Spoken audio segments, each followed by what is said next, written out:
up, everybody? I'm Steven. Welcome to Off the Shelf Movie Night, the place where we talk about physical media. We talk about DVDs and Blu-rays. Once in a while we go to the theater, and I may throw some reviews at you there too. But mostly this is about bringing home the best possible quality of movies and TV, concerts, whatever it is that you love. This week we're going to talk about the double dip. And it is about owning multiple copies of the same movie and why or why not you should do that. Since we're coming up on the Halloween season, I thought it would be appropriate to start this new segment with Halloween. So I previously purchased this beautiful complete collection of all the Halloween films. Well, all of them up to Rob Zombie's first and second one. I'm not the biggest fan of Halloween 2 by Rob Zombie, honestly, but there's good bonus features here, and the completist in me is happy to have it.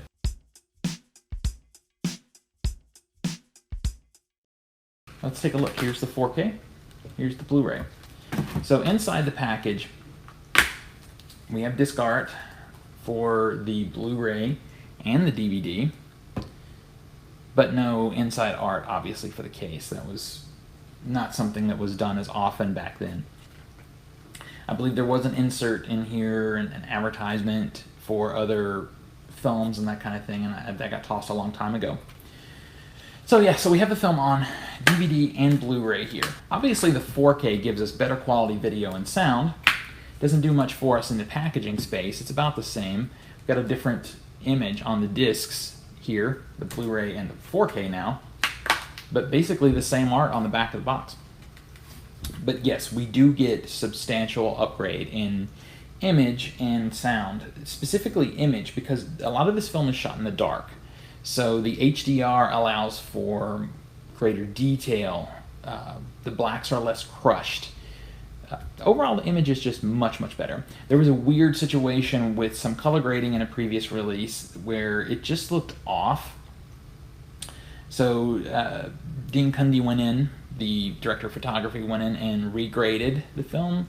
Looks much better now. This 4K is much nicer. So why do I still own the Blu-ray? Well, there's a couple of reasons. The first one is simply the collector in me. I've had many friends who have said I should just pull out the Blu-ray from this box, sell it, and drop this 4K in there, like so. Well, I could do that, but man, does it bother me, because I like packaging the way it was intended. I like to keep things as pristine as I can, and it's just packaging inaccurate, and that might just be my OCD, but that's how I feel about it. But that's not the real reason. So let's get down to it. As we've talked about before, I'm a student of film. I'm a filmmaker myself, so I look for bonus features. That, for home video, right behind the quality of image and sound, is the most important thing. Packaging is further down the list, but special features are right there as far as importance to me. I've made some notes here for you because I want to make sure not to miss anything. Let's talk about first the commentaries. There are 3 commentaries on the Blu-ray DVD set. The first commentary is from Jamie Lee Curtis and John Carpenter. The second one is from Dean Cundey, who is, again, the director of photography. Nick Castle, who was The Shape then. Now we call him Michael Myers, but at the time we were calling him The Shape. And from the editor, Tommy Lee Wallace. I love both of these commentaries are great. The Curtis Carpenter commentary gives us more of a perspective as far as story and character development, and there's a lot in here about how the film was shot. The second commentary here focuses on the technical a little more, how the Steadicam was used. It was a big deal back then. There's a beautiful shot. My favorite shot in the whole film is a tracking shot of Jamie and her friends walking up the sidewalk. Simple little shot, but man, when you see this thing in the theater, it's beautiful. The editing is crucial in this film to develop the scares, because it's not that gory. There's a little bit of, tiny little bit of blood, and there's some nudity, which is part and parcel with horror films of that era, the 70s. But overall, it's mostly pretty mild. It's the score and the editing and the cinematography and the directing. These things come together to make this film really scary.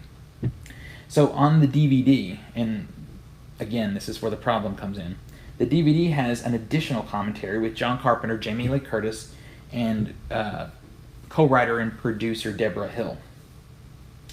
Deborah Hill is no longer with us, sadly, but a lot of Carpenter fans, me included, will argue that Carpenter's career took its downturn after Deborah Hill and he split working together. They had started working together on Assault on Precinct 13. She was his script supervisor, and from that point forward, she became his producer and co-writer, and she was there for all of his best films. And as things happened, their relationship fell apart, and then their producing arrangement fell apart. So Deborah Hill has been around for a lot of the best Carpenter films, the most iconic characters. So it's important to hear from her as a creative. Her impact on these films is incredible. She has a lot to say about Halloween in particular, and we can learn a lot from her. So this commentary is very important. It's obviously the distributors, the studios, don't think it's as important as it actually is because it's not on the 4K set. And that, at its core, is the primary reason that I still own this Blu-ray and will continue to own it until we get some sort of Halloween anniversary edition that brings all of this stuff together. So for featurettes, we have The Night She Came Home, a location tour 25 years later, Halloween, a cut above the rest, and then we have the footage that was shot and used for the TV version of the film.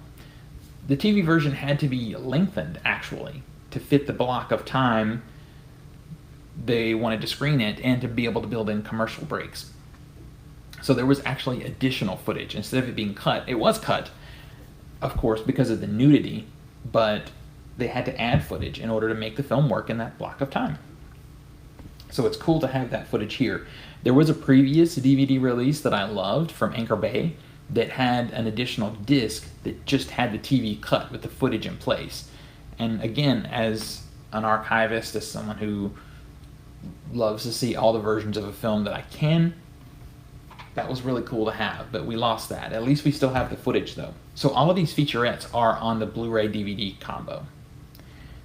Once again, looking at the 4K release, we lose Halloween, a cut above the rest. That featurette feels very TV, like promo, like electronic press kit kind of thing, but it synopsizes the rise in popularity of the film, and it also kind of crushes everything down into small sound bites, the filmmaking, the casting, everything. Most importantly, once again, this featurette has a lot of Deborah Hill in it. So by losing this featurette on the 4K, again, we lose more Deborah Hill. So that is another reason that I maintain ownership of both. There are trailers, TV spots, radio spots, all that is on both sets also. So it really becomes, are you into bonus features? Do they matter to you? If they don't matter as much and you're just looking for the best possible version of the film itself, then you can upgrade. But if bonus features matter to you, guess what? You're going to have at least 2 copies of this film on your shelf. There have been times I've had as many as 3 of these just to get all these little small featurettes together. I would have to go back and review some of the previous DVD releases, but I think we're still missing some things that were released on other iterations of Halloween and home video. Anyway, I hope you've enjoyed this discussion about the Halloween double dip, and let me know what you think. Do you double dip? Do you not worry about it? Do you upgrade, or do you maintain both copies, or all 3 copies, or 4 or 5? If you're an Evil Dead collector, there's no telling how many there are. Let me know in the comments. Let me know what you think. Also, let me know what you would like to see on this show.